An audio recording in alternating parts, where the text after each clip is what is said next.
Good morning students, welcome to our online classes. Now I discuss about GFC for second year's fourth unit. Yes, 4 units ఉన్నాయి కదా జిఎఫ్సిలో.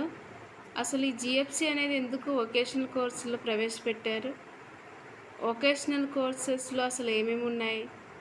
MLT అయినా చాలా groups ఉన్నాయి కదా, MLT అని, MPHW అని, సిఎస్సి అని, ఈటీ అని, ఓకే, ఈ మెకానికల్ అని, వీటన్నిటికి కూడా కామన్గా వొకేషనల్ కోర్సులో ఖచ్చితంగా జిఎఫ్సి అనేది ప్రవేశపెట్టారు బోర్డు వాళ్ళు. ఎందుకు అసలు జిఎఫ్సి ఉంచడానికి ముఖ్య ఉద్దేశం ఏంటంటే, ముఖ్యంగా మన యొక్క పర్యావరణాన్ని ఏ విధంగా మనం కాపాడుకోవాలి, అండ్ మనం కాపాడుకోవడంలో మన యొక్క పాత్ర ఎంతవరకు ఉంది అనేది మనం గ్రహించడానికే ఈ జిఎఫ్సి కోర్స్ అనేది ప్రవేశపెట్టారు. ముఖ్యంగా జనరల్ అవేర్నెస్ కోసం, ఓకేనా. అందుకే ఈ యొక్క జిఎఫ్సి కోర్స్ అనేది పెట్టారు. అందుకే ఇది కొంచెం ఈజీగా కూడా ఉంటుంది. ఇందులో మీరు స్కోర్ చేయడానికి కూడా ఎంతో అవకాశం ఉన్నది. ఓకే, ఈజీ కంటెంట్ ఉంటుంది కాబట్టి. నవ్ ఐ డిస్కస్ అబౌట్ కాలుష్యం గురించి. అసలు ఎలాంటి కాలుష్యం ఉంది, ఎన్ని రకాల కాలుష్యాలు ఉన్నాయనేది నేను డిస్కస్ చేస్తున్నాను. ఇది గన్ షాట్ క్వశ్చన్ అండి, ఇంపార్టెంట్ క్వశ్చన్. ఓకే, అసలు ఫస్ట్ కాలుష్యంలో ఏంటి రకాలు? జల కాలుష్యం, ఉష్ణ కాలుష్యం, భూ కాలుష్యం, రసాయనిక క్రిమి సంహారక కాలుష్యం, రేడియేషన్ కాలుష్యం, శబ్ద కాలుష్యం. మరి జల కాలుష్యం అంటే ఏంటి? జల కాలుష్యం నీటిలో సేంద్రియ మరియు రసాయని పోషకాలు సాధారణ స్థాయిలో ఉంటాయి. వీటి స్థాయిని అంటే వీటి యొక్క గాఢత సాధారణ స్థాయిని మించితే అది కాలుష్య జలంగా మారుతుంది. ఓకేనా. యాక్చువల్గా ఏంటంటే వాటర్ అనేది అందులో పోసిన ఇప్పుడు రసాయనిక పోషకాలు అనేవి ఉంటాయి, అయితే తగినంత స్థాయిలోనే ఉండాలి. ఒకవేళ మించితే ఎక్కువైతే అవి కాలుష్యంగా మారిపోతున్నాయి. మరి జల కాలుష్యం వలన నీటిలో ఏం జరుగుతుందంటే ఈ యొక్క హాని చేసే హార్మ్ఫుల్ మైక్రో ఆర్గానిజమ్స్ అనేది ఎక్కువ అవుతాయి, అండ్ మొక్కలు, జంతువులు ఇవనేటి నశించిపోతాయి, అండ్ జలావరణ వ్యవస్థ పూర్తిగా నష్టపోతుంది అన్నట్టు.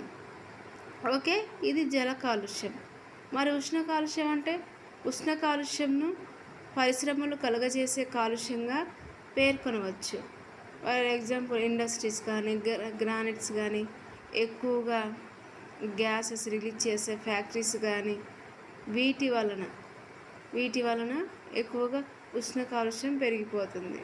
ఓకేనా.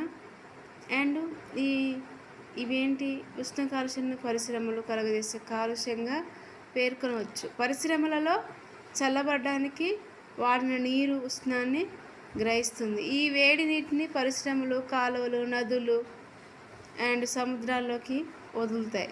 దానివలన ఇదనేది ఈ ఉష్ణోగ్రత పెరిగి, ఆ నీటిలో ఉష్ణోగ్రత పెరిగి అందులో ఉన్న జల జీవరాశులు అనేవి నశించిపోతాయి. అలా ఉష్ణ కాలుష్యం అనేది పెరిగిపోతుంది. ఓకే, మరి భూ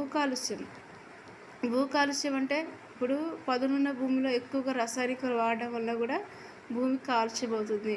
ముఖ్యంగా చెట్లను నరికివేయడం వలన కూడా, ఆ గ్రీనరీ లేకపోవడం వలన కూడా కార్బన్ డైఆక్సైడ్ ఎక్కువై అలా కూడా హాని కలగడానికి కారణమవుతుంది. భూమికి పదును ఉండదు అండ్ సారవంతంగా ఉండదు. ఓకే, మనకు అవసరాల కొరకు అండ్ భూమిని వాటి యొక్క మూలతత్వాలను నశింపచేయడానికి ఈ కాలుష్యం అనేది ఈ యొక్క కాలుష్యం అంటారు అన్నట్టు.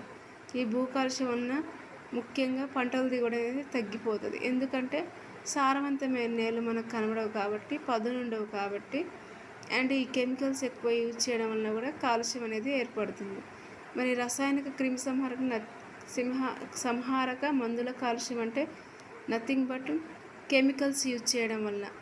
ఆధునిక పద్ధతిలో ఎక్కువగా కెమికల్స్ యూజ్ చేస్తున్నారు. ఆ యొక్క ఇప్పుడు పంట పొలాలకి ఏర్పడే యొక్క క్రిములను అంటే కీటకాలను వాటిని చంపడానికి న్యాచురల్ పద్ధతి కాకుండా కెమికల్స్ యూజ్ చేయడం వలన, ఆ కెమికల్స్ వలన ఇంకెక్కువగా హాని కలగడానికి ఆస్కారం ఉంది.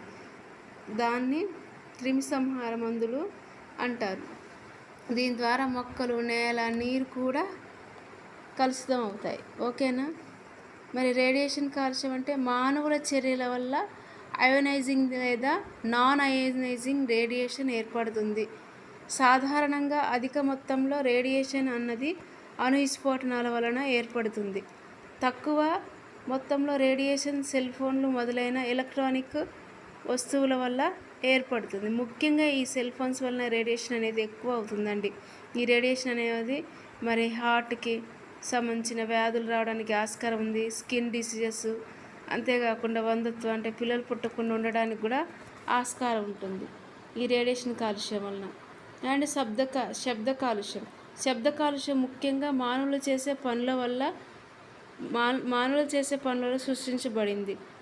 అదేంటంటే మోటార్ వెహికల్స్ ఉంటాయి, పరిశ్రమలు అండ్ స్టీరియో సౌండ్ ద్వారా మోతాదుకు మించిన శబ్దం వలన ఈ యొక్క కాలుష్యం అనేది ఏర్పడింది. అందుకే రీసెంట్గా మన గవర్నమెంట్ ఏం చేసిందంటే హైడ్రోజన్ యూజ్ చేసే ఒక ఆటోల్ని యూజ్ చేయాలని కొన్ని ఆటోలను కూడా ఎక్కువగా సరఫరా చేయడం జరిగింది.